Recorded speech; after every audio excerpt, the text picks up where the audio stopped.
The sun hadn't fully cleared the ridgeline over the Appalachian foothills when the foreman climbed onto the running board and shone his flashlight into the engine bay. It was the spring of 1950. The air tasted like diesel and wet gravel.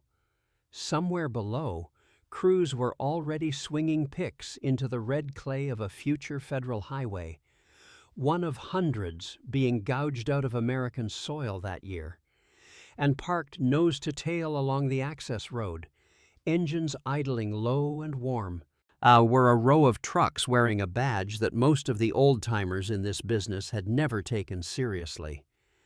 Kaiser, passenger car people, the old guard said. Henry J. Kaiser built ships and dams.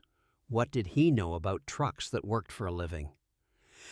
By sundown that day, several of those old-timers would be revising their opinions. And the story of Kaiser Motors' push into the commercial and work truck market is one of the more interesting footnotes in post-war American industry, and the construction sites of 1950 were where that story got its hardest test. To understand why it mattered, you need to understand what America was building, and how badly it needed trucks that could keep up. The Federal Aid Highway Act of 1944 had opened the door to a vast national road-building program, and by 1950, that program was consuming materials, fuel, and machinery at a scale that would have seemed preposterous a decade earlier. Contractors were pushing new corridors through mountains, swamps, and desert. They needed dump trucks, flatbeds, and heavy haulers that could take punishment across terrain that would eat lesser machines alive. The dominant names were Mack, International Harvester, GMC, and White. They had decades of reputation behind them. Into that world came Kaiser. And Henry Kaiser's industrial empire was not exactly new to construction. The man had supervised the building of Hoover Dam in the 1930s and launched a Liberty shipbuilding program during the war that stunned the maritime world. His companies understood scale, logistics, and the grinding math of keeping machines moving. When Kaiser Fraser pivoted in the late 1940s to explore commercial vehicles alongside its passenger car line, it carried that operational DNA with it. See that subscribe button? Thus, it's our exchange, your way of saying, "This reached me." Not about the action's size, but its meaning. Hit it if this resonated, drop a like if it moved you, and comment your thoughts on this story. Let's complete this circle together. The light to medium trucks that Kaiser put into the hands of contractors and fleet operators in 1950 weren't trying to outmuscle a Mack. That was never the point. And what Kaiser was offering was a truck engineered for reliability under sustained load, with parts availability backed by a company that had spent the war years proving it could supply complex machinery to remote locations on tight timelines. For a foreman running a road crew 2 counties from the nearest dealer, that promise meant something. On the construction corridors of rural Virginia and the graded cuts being pushed through the Tennessee Hill Country, and Kaiser's trucks showed up doing the work that defines a construction site's daily rhythm: hauling fill, moving aggregate, ferrying equipment, running materials from railheads to job sites. These weren't glamour roles. Dump runs and supply hauls are not the kind of work that earns a truck a monument. But they are the work that either kills a machine or proves it. What the crews noticed first was the cab. Yet Kaiser had applied some of its passenger car engineering philosophy to the cab environment, more thoughtful than the Spartan shells that many competing trucks offered. For a driver spending 10 hours a day behind the wheel on rough access roads, that was not a trivial consideration. Visibility was better. The seat position reduced fatigue over long shifts.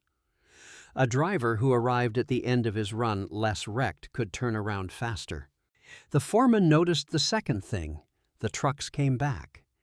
Day after day, loaded heavy, running over the kind of access roads that exist only to be destroyed by the very construction they serve.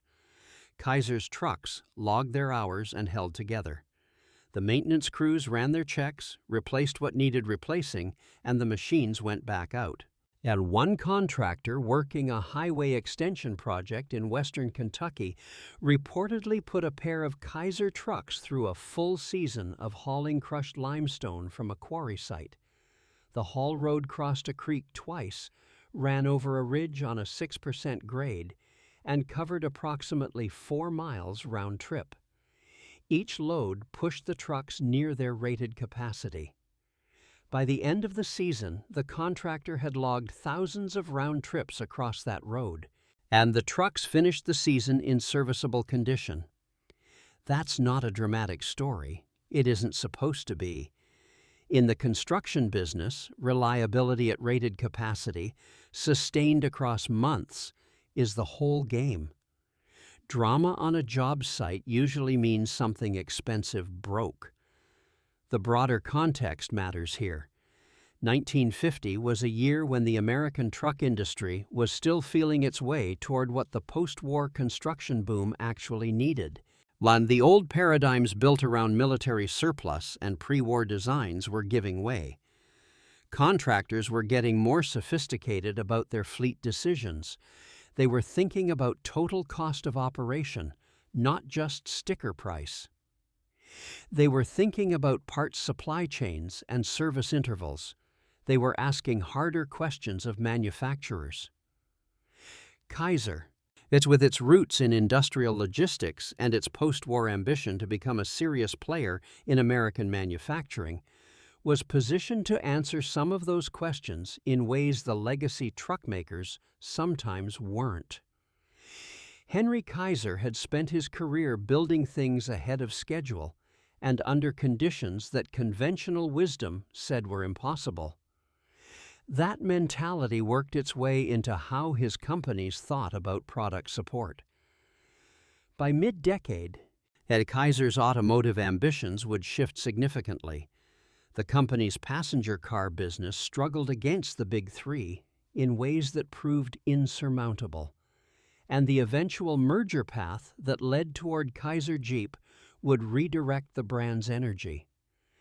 But in 1950, on the red clay roads of a country rebuilding itself mile by mile, Kaiser's trucks were doing exactly what trucks are supposed to do.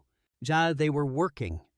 The road construction boom of 1950 would continue accelerating for the rest of the decade, culminating in the Interstate Highway Act of 1956 and one of the largest infrastructure programs in human history.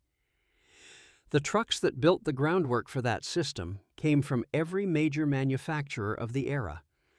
Kaiser's contribution was modest in volume compared to the giants of the industry. Yes, but the contractors who ran Kaiser equipment on those early federal highway extensions, who watched those trucks haul and return and haul again through a full construction season, came away with a specific kind of respect. Not the loud respect that gets written up in trade press, the quiet kind. The kind that lives in a foreman's notebook when he's speccing out the next job and he writes down a name because it earned its place there. Henry Kaiser always said he found opportunity where others saw only obstacles. The highway construction sites of 1950 weren't an obstacle for Kaiser Motors. They were a proving ground, and the trucks left their tracks in the soft shoulders of 1,000 job sites from Virginia to California. Their work absorbed into the roads that Americans have been driving ever since, unaware, as most drivers are, of what it took to lay the foundation they roll over every single day. Drop a comment and tell us where you're watching from. And if there's a piece of forgotten truck history you think deserves a closer look, put it in the comments. We read every one.